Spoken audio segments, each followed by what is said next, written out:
जाती है। इस एकादशी का व्रत करने वाला सदा विजयी रहता है। हे अर्जुन, तुम मेरे प्रिय सखा हो, अतः मैं इस व्रत की कथा तुमसे कह रहा हूँ। आज तक इस व्रत की कथा मैंने किसी को नहीं सुनाई। तुमसे पूर्व केवल देवर्षि नारद ही इस कथा को ब्रह्मा जी से सुन पाए हैं। तुम मेरे प्रिय हो, इसलिए तुम मुझसे यह कथा सुनो। त्रेता युग की बात है। श्री रामचंद्र जी, जो विष्णु के अंशावतार थे, अपनी पत्नी सीता को ढूंढते हुए सागर तट पर पहुंचे। सागर तट पर भगवान का परम भक्त जटायु नामक पक्षी रहता था। उस पक्षी ने बताया कि सीता माता को सागर पार लंका नगरी का राजा रावण ले गया है और माता इस समय अशोक वाटिका में है।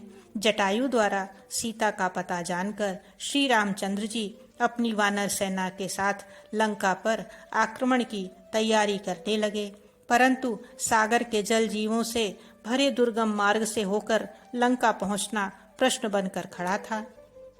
भगवान श्री राम इस अवतार में मर्यादा पुरुषोत्तम के रूप में दुनिया के समक्ष उदाहरण प्रस्तुत करना चाहते थे, अतः आम मानव की भांति चिंतित हो गए।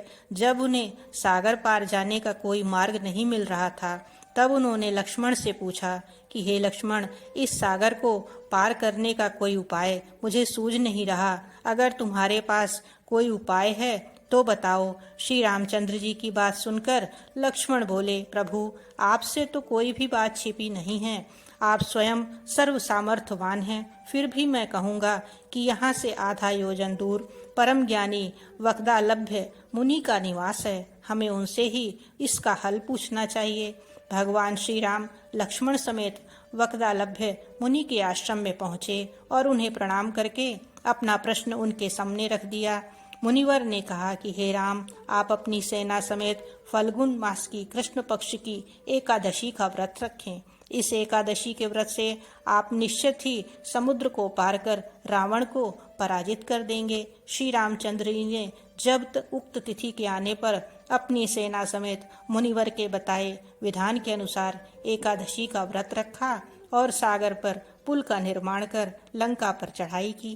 राम और रावण का युद्ध हुआ, जिसमें रावण मारा गया। आप सभी के लिए विजया एकादशी शुभ फल देने के साथ ही हर क्षेत्र में विजय दिलाने वाली हो। इसी के साथ अब आपसे लेती हूँ इजाजत। मिलते हैं जल्दी ही किसी धार्मिक एवं पौराणिक कथा के अंतर्गत। जय जय श्री हरि।